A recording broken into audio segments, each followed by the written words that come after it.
Good morning friends, welcome to the prelims booster session. आज का पहला टॉपिक है India China border talks. Topic international relations के लिए इंपॉर्टेंट है। इंडिया और चाइना ने एग्री कर लिया है कि वो अपनी डिस्कशंस बढ़ाएंगे आगे अर्ली और सब्सटेंशियल हार्वेस्ट करने के लिए बाउंड्री डिलिमिटेशन की, बॉर्डर मैनेजमेंट की और मिलिट्री टू मिलिट्री कम्युनिकेशन भी अलॉन्ग दी LAC बढ़ाने के लिए। तो ये अजीत डोभाल और वांग यी की मीटिंग के बीच में डिसाइड हुआ है। 8 पॉइंट कंसेंसस बनाया गया है ताकि रिलेटिव स्टेबलाइजेशन हो सके इंडिया चाइना टाइज की। तो इंडिया चाइना का जो बॉर्डर डिस्प्यूट है वो 3488 किलोमीटर का कंटेस्टेड फ्रंटियर है, जिसमें डिफरेंट परसेप्शंस हैं LAC की दोनों साइड्स के बीच में। और बोथ कंट्रीज जो है वो क्लेम करती हैं ओवरलैपिंग टेरिटरीज, ठीक है, और जो कि ब्रिटिश कॉलोनियल एरा एग्रीमेंट्स पर बेस्ड हैं। तो वेस्टर्न सेक्टर में चाइना लगभग 38,000 स्क्वायर किलोमीटर्स का लैंड जो है वो कंट्रोल करता है, जिसको हम अक्साई चेन कहते हैं। ईस्टर्न सेक्टर में अरुणाचल प्रदेश को वो क्लेम करता है, जिसको वो जैंगनान या सदर्न तिब्बत कहता है। सेंट्रल सेक्टर में कुछ ओवरलैपिंग सेगमेंट है हिमाचल प्रदेश और उत्तराखंड में, जहाँ पर जो डिफरेंसेस हैं वो माइनर हैं। दोनों साइड्स ने अब अर्ली और सब्सटेंशियल हार्वेस्ट जो है बाउंड्री एग्रीमेंट पर जो है वो कमिटमेंट दिखाया है कि एक fair, reasonable, mutually acceptable settlement होगा बाउंड्री क्वेश्चन का। और ये 2005 का जो एग्रीमेंट था पॉलिटिकल पैरामीटर्स और गाइडिंग प्रिंसिपल्स पर, उससे गाइडेड होगा। दो मैकेनिज्म्स बनाए गए हैं working mechanisms for consultation and coordination के अंडर। एक होगा expert group on boundary delimitation, एक होगा working group on border management, और फिर ये टर्म्स ऑफ रेफरेंस को फाइनलाइज करेंगे, ठीक है। अब मिलिट्री टू मिलिट्री कम्युनिकेशन बढ़ाने के लिए 2 एडिशनल मीटिंग पॉइंट्स बनाए गए हैं, दोनों हायर लेवल कमांडर लेवल पर। 2 एडिशनल मिलिट्री हॉटलाइंस होंगी ईस्टर्न और मिडल सेक्टर्स में। ग्राउंड सिचुएशंस को प्रॉम्प्टली एड्रेस किया जाएगा डिप्लोमेटिक और मिलिट्री चैनल्स के थ्रू। ऑब्जेक्टिव ये रहेगा कि मिसअंडरस्टैंडिंग को रोका जाए, मिसकैलकुलेशन को, और एस्केलेशन ना हो पाए किसी भी तरह के कन्फ्लिक्ट की। तो दोनों साइड्स ने वेलकम किया है रीओपनिंग जो 3 डेजिग्नेटेड बॉर्डर ट्रेडिंग पॉइंट्स की अभी हुई है।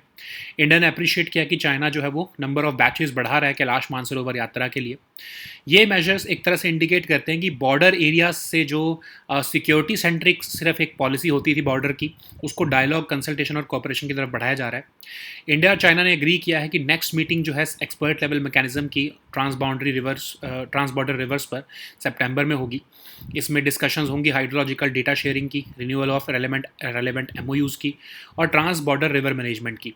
और ये इंपॉर्टेंट इसलिए क्योंकि ब्रह्मपुत्रा जो है उसका कंसर्न रहता है इंडिया को कि उसका डाउन स्ट्रीम इकोलॉजिकल इम्पैक्ट क्या होगा, फ्लड मैनेजमेंट हम कैसे करेंगे, सेडिमेंट फ्लोज जो है वो उसका इम्पैक्ट क्या होगा। रिलायबल और टाइमली हाइड्रोलॉजिकल डेटा इसलिए इंपॉर्टेंट है डिजास्टर प्रिपेयर्डनेस के लिए। अभी टॉक्स रिअफर्म कर रही हैं कि कैसे पीस और ट्रैंक्विलिटी अलॉन्ग द बॉर्डर बनाई जाए। 2 कंट्रीज ने एग्री किया है 26th round of special representative talks जो है इंडिया में 2027 में अब की जाएंगी। तो इंडिया को प्रिपेयर रहना चाहिए डुअल ट्रैक अप्रोच के साथ कि मिलिट्री प्रिपेयर्डनेस अपनी और इंफ्रास्ट्रक्चर जो है मेंटेन रखो, लेकिन साथ के साथ डिप्लोमेटिक एंगेजमेंट भी रखो, ठीक है। नेक्स्ट हम टॉपिक देखते हैं Nepal flash floods. Topic environment के लिए इंपॉर्टेंट है। तो डिवास्टेटिंग फ्लैश फ्लड्स नेपाल के रसुआ डिस्ट्रिक्ट में जो है वो स्ट्रक हुई हैं रिसेंटली, जिसमें कि वाटर, सेडिमेंट और बोल्डर्स जो हैं वो भोटे कोशी और त्रिशूली रिवर्स से आगे आते हुए नेपाल तिब्बत बॉर्डर से आए हैं और नेपाल में डिस्ट्रक्शन हुआ उसकी वजह से। एक्सपर्ट्स ने हाईलाइट किया कि एक्सेप्शनल स्पीड और मैग्नीट्यूड था फ्लड का। वाटर लेवल्स जो हैं वो as much as 9 metres within 30 minutes पहुँच गए, और वो एग्जामिन कर रहे हैं कि क्या ये डेब्री जो है टेम्पररीली इसने ब्लॉक कर दिया रिवर को क्या। अर्ली सिस्मिक एनालिसिस ने आइडेंटिफाई किया कि अनयूजुअल सिग्नल्स थे ड्यूरिंग द डिजास्टर पीरियड।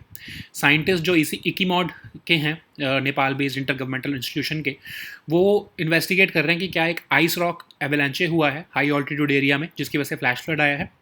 अब इसी इकीमॉड का जो है प्रीलिमिनरी असेसमेंट कहता है कि एक लार्ज वॉल्यूम ऑफ आइस और रॉक डेब्री जो है वो लैंडे खोला, जो कि एक ट्रिब्यूटरी है भोटे कोशी रिवर की, उसने सडन सर्ज जो है वो जनरेट कर दिया। ये सेम साइट है जहाँ पर ऐसे ही एक फ्लड लास्ट ईयर भी आया था। नेपाल के फॉरेन मिनिस्टर ने कहा है कि एक अर्थक्वेक हुआ है इस एरिया में शॉर्टली बिफोर द फ्लडिंग, और उसकी वजह से हो सकता है एवेलांचे या लैंडस्लाइड जो है आया हुआ। नेपाल और चाइना जॉइंटली इन्वेस्टिगेट कर रहे हैं इसे। रिसर्चर्स की प्रीलिमिनरी असेसमेंट जो है वो एक आइस एवेलांचे की तरफ ज़्यादा जो है वो सजेशन दे रही है। अब IMD के हिसाब से एक वेस्टर्न डिस्टर्बेंस थी जो रेंज जो है नॉर्थ इंडिया में लेके आने वाली थी, लेकिन वो सब्सिक्वेंटली मूव होकर ईस्टवर्ड चली गई हिमालयाज़ की तरफ, और वहाँ के जो वेदर सिस्टम के साथ फिर जब इसका इंटरेक्शन हुआ हिली टेरेन का, तो उसका जो है ये मेजर रोल प्ले हुआ है। और उन्होंने कहा कि इनसफिशिएंट इन्फॉर्मेशन है कि कंफर्म किया जाए कि क्लाउड बर्स्ट हुआ है वहाँ पर, ठीक है। तो वेस्टर्न डिस्टर्बेंस को एक कॉन्ट्रीब्यूटर माना जा रहा है, मेन कॉज नहीं है वो, ठीक है। नेपाल ने परसिस्टेंट रेनफॉल भी जो है पिछले 10 दिनों में बहुत ज़्यादा विटनेस की है, तो कहा जा रहा है कि हो सकता है कि वो भी एक रीज़न हो कि जो ये फ्लैश फ्लड्स वहाँ पर आए हैं। नेक्स्ट हम टॉपिक देखते हैं सिडबी। ये टॉपिक इकोनॉमी के लिए इंपॉर्टेंट है। सिडबी ने एक कॉन्क्लेव ऑर्गेनाइज किया है heads of regional rural banks का। तो सिडबी 1990 में स्टैब्लिश हुआ गवर्नमेंट ऑफ इंडिया द्वारा। एक होली ओन्ड सब्सिडरी है ये आईडीबीआई बैंक की। इसको डीलिंग किया गया आईडीबीआई से मार्च 2000 में, और ये प्रिंसिपल फाइनेंशियल इंस्टीट्यूशन है एग्जीक्यूट करने के लिए triple agenda of promotion, financing और डेवलपमेंट ऑफ एमएसएमई सेक्टर। ये ऑफर करता है direct loans, refinancing to banks and NBFCs, promote करता है एंटरप्रेन्योरशिप और एमएसएमई ग्रोथ। सिडबी जो है वो रिस्पॉन्सिबल रहा है for administering the SIDBI and national equity fund, ठीक है। नेक्स्ट हम टॉपिक देखते हैं मिशन समृद्ध गांव। ये टॉपिक गवर्नेंस के लिए इंपॉर्टेंट है। तो recently union rural development minister ने मिशन समृद्ध गांव जो है स्कीम लॉन्च की है, जो कि poverty free employment rich villages जो है equipped with assured basic amenities जो है डेवलप करना चाहते हैं। बुडनी ब्लॉक ऑफ सेहोर डिस्ट्रिक्ट और Khategaon block of Dewas district में ये डेवलप किया जाएगा पायलट प्रोजेक्ट की तरह। हर फैमिली को एक एम्प्लॉयमेंट और लाइवलीहुड अपॉर्चुनिटी मिलेगी। मिनिस्ट्री ऑफ रूरल डेवलपमेंट के अंडर ये आएगा, ठीक है। इंटीग्रेटेड डेवलपमेंट फ्रेमवर्क होगा फैमिली, ग्राम पंचायत और ब्लॉक लेवल पर। स्कीम्स रिलेटेड टू एग्रीकल्चर और रूरल डेवलपमेंट जो है कन्वर्ज की जाएंगी इसमें। हर फैमिली को वेरियस सेंट्रल और स्टेट गवर्नमेंट स्कीम्स के साथ लिंक किया जाएगा। फोकस रहेगा आइडेंटिफाई करने के लिए विमेन फार्मर्स को भी। नेक्स्ट हम टॉपिक देखते हैं कार्बोसुल्फान। ये टॉपिक आपके एनवायरनमेंट के लिए इंपॉर्टेंट है। तो सेंट्रल गवर्नमेंट ने प्रपोज किया है कंप्लीट बैन ऑन कार्बोसुल्फान। तो कार्बोसुल्फान एक इंसेक्टिसाइड है जो कि कार्बामेट ग्रुप को बिलोंग करता है। अब ये इसको यूज़ किया जाता है इंसेक्ट पेस्ट्स को जो कि अफेक्ट कर सकते हैं क्रॉप्स को, उन्हें कंट्रोल करने के लिए। तो इसका यूज़ जो है वो रिपोर्टेडली कई एग्रीकल्चर सेक्टर्स में, खासकर पैडी, कॉटन और हार्टिकल्चर प्रोडक्शन में जो है रिपोर्ट किया जाता है। और ये एक toxic non persistent orange, yellow और ब्राउन विस्कस लिक्विड है। ये रैपिडली मेटाबोलाइज होता है कार्बोफिरान में, जो कि हाईली टॉक्सिक मेटाबोलाइट है, ठीक है। कार्बोसुल्फान मेनली इरिटेटिंग रहता है आई को, स्लाइटली इरिटेटिंग होता है स्किन को, और एक डर्मल सेंसिटाइजर है। एक्सट्रीमली टॉक्सिक होता है ये फिश को, ठीक है। नेक्स्ट हम टॉपिक देखते हैं military combat parachute system. Topic security के लिए इंपॉर्टेंट है। तो डीआरडीओ ने सक्सेसफुली टेस्ट किया है military combat parachute system 22,000 feet पर, तो लद्दाख में। तो ये इंडिजिनसली डेवलप किया गया है डीआरडीओ द्वारा। ये अकेला ऐसा पैराशूट सिस्टम है जो करंटली ऑपरेशनल है यूज़ में इंडियन आर्म फोर्सेस के लिए, और ये 25,000 फीट से ऊपर डिप्लॉय किया जा सकता है। लोअर रेट ऑफ डिसेंट होता है इसका, सुपीरियर स्टेयरिंग कैपेबिलिटीज़ होती हैं। ये सिस्टम जो है कंपैटिबल है नाविक के साथ, इनेबल करता है पैराट्रूपर्स को कि वो सेफली एग्जिट कर सके एयरक्राफ्ट, ठीक है। ये रिड्यूस करेगा dependency on other nations also, ठीक है। नेक्स्ट हम टॉपिक देखते हैं gut microbiome. Topic science and tech के लिए इंपॉर्टेंट है। साइंटिस्ट ने रिसेंटली डिज़ाइन किया है एक स्टडी टू अंडरस्टैंड कि कैसे चेंजिंग लाइफस्टाइल जो है इन्फ्लुएंस करते हैं गट माइक्रोबायोम को।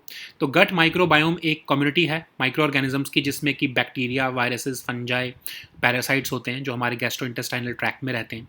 ये क्रूशल रोल प्ले करते हैं डाइजेशन में, न्यूट्रिएंट अब्जॉर्प्शन में, इम्यूनो मॉड्यूलेशन में। अब इनिशियली जो है ये इन्फेंट स्टेज में ड्यूरिंग वेजिनल डिलीवरी या ब्रेस्ट फीडिंग जो है गट माइक्रोबायोम ह्यूमंस एक्वायर करते हैं। उसके बाद डाइट और इन्वायरमेंटल एक्सपोजर्स पर डिपेंडेंसी रहती है।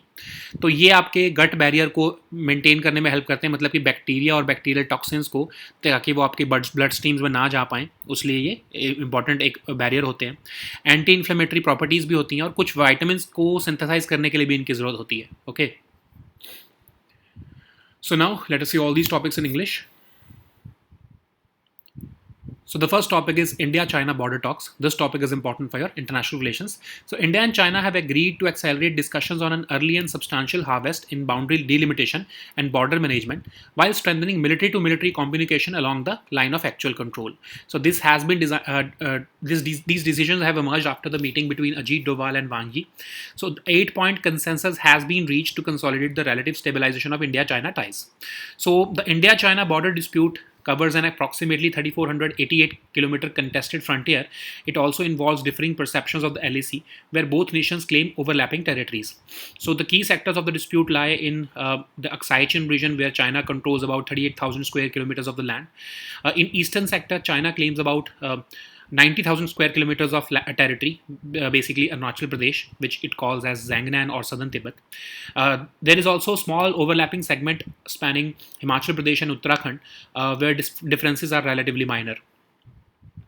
So both sides have reaffirmed their commitment to negotiate for a fair, reasonable, and mutually acceptable settlement of the boundary question, and this must be guided by the 2005 Agreement on Political Parameters and Guiding Principles and subsequent special representative level consensus. So two mechanisms under the working mechanism for consultation and coordination will advance the process.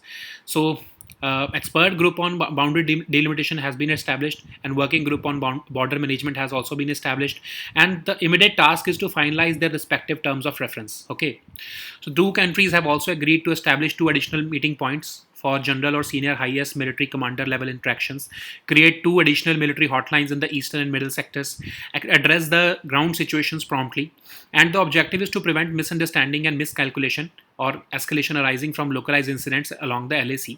Both sides have welcomed the reopening of three designated border trading points. India has also appreciated China's efforts to increase the number of batches for the Kailash Mansarovar Yatra. These measures basically indicate an attempt to shift border areas from being exclusively security centric towards dialogue, consultation, and cooperation. So, India and China have also agreed to hold the next meeting of the expert level mechanism on trans-border rivers in September. Discussions will also cover hydrological data sharing, renewal of relevant MOUs, and this is particularly important for Brahmaputra. India has concerns regarding the downstream ecological impacts, flood management, and sediment flows, and the implications of Chinese hydropower projects in Brahmaputra's upper basin. Reliable and timely hydrological data is therefore crucial for disaster preparedness and water security. The talks have reaffirmed the importance of maintaining peace and tranquility along the border. Two countries have also agreed to hold 26th round of special representative talks in India in 2027. So India must pursue a dual track approach whereby it maintains its military preparedness and infrastructure along with sustaining diplomatic engagement. So the next topic is Nepal flash floods. This topic is important for your environment section. So devastating flash floods have struck Nepal's Rasua district, as sending water, sediment, and boulders surging through the Bhote Koshi and Trishuli rivers near the Nepal-Tibet border. Okay, so experts have highlighted that there is exceptional speed and magnitude of the flood water levels, and which rose as much as 9 meters within 30 minutes. They're also examining whether debris temporarily blocked the river at a narrow section. Early seismic analysis also identified unusual signals during the disaster period. Okay, so scientists from ICIMOD, which is a Nepal-based intergovernmental institution, has investigated whether an ice rock avalanche from a high-altitude area triggered the flash flood.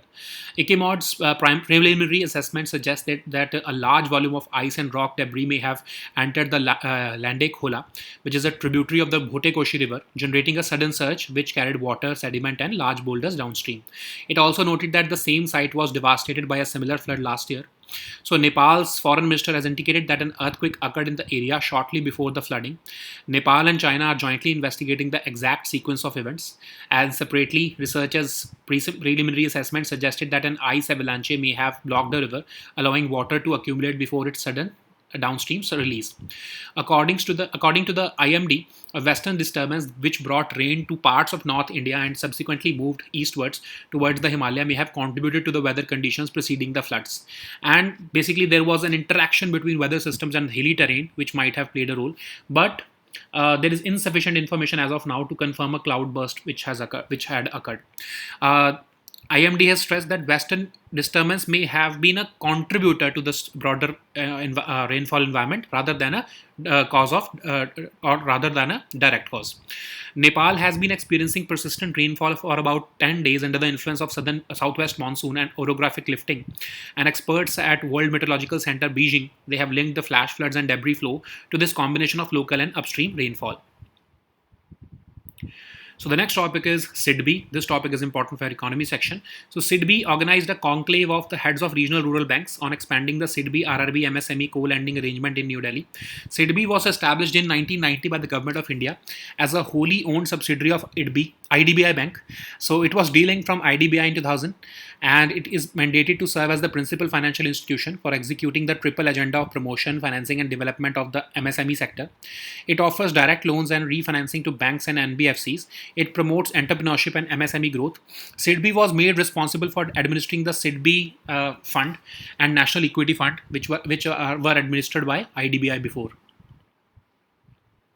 So the next topic is Mission Samriddh Gaon. This topic is important for your economy, for your governance section. Union Rural Development Minister has launched the Mission Samriddh Gaon scheme, which is aimed at developing poverty-free, employment-rich villages equipped with assured basic amenities. The pilot models will be developed in Budni block of Sehor district and Khategaon block of Devas district. The aim is to develop model villages where every family has an employment or livelihood opportunity. It will be implemented by the Ministry of Rural Development. And under this initiative, an integrated development framework will be prepared at the family, Gram Panchayat and block levels in selected areas. Schemes related to agriculture and rural development, along with health, education, employment, livelihoods, and other basic amenities will be brought together under the mission. Each family will be linked to various central and state government schemes.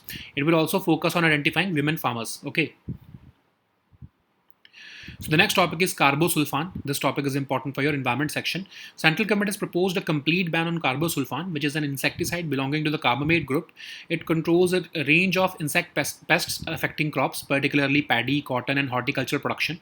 So it's a toxic and non-persistent orange, yellow, or brown viscous liquid. It can rapidly metabolize to carbofuran, which is a highly toxic metabolite. Carbosulfan is minimally irritating to the eye, slightly irritating to the skin, and is a dermal sensitizer. It is extremely toxic to fish. Okay. So the next topic is military combat parachute system. This topic is important for the security section. So DRDO has successfully tested its military combat parachute system at 22,000 feet. It's an indigenously developed system by DRDO.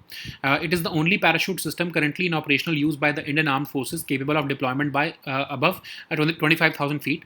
So it consists of several enhanced tactical features, including a lower rate of descent and superior steering capabilities. This system has compatibility with NAVIC. It enables paratroopers to safely exit aircraft, deploy parachutes at predetermined altitudes, navigate accurately, and land at designated zones. This will also reduce our dependency on other nations for its serviceability during times of conflict and war. So the next topic is gut microbiome. This topic is important for your science and tech section. So scientists have designed a study to understand how changing lifestyles influence the gut microbiome. So gut microbiome is a community of microorganisms which include bacteria, viruses, fungi, and parasites. It plays a crucial role in digestion, nutrient absorption, and immunomodulation. Initially, the gut microbiome is acquired during the infant stage during vaginal delivery or breastfeeding. Later, the diet and other environmental exposures introduce new microbiomes to human biome. So gut microbiome also helps to maintain your gut barrier, keeping the bacteria and bacterial toxins inside from escaping into your bloodstream. They also have anti-inflammatory properties to gut, and they can synthesize several vitamins also. Okay. So these were our topics for today. We'll meet next time with new topics. Until then, goodbye and take care.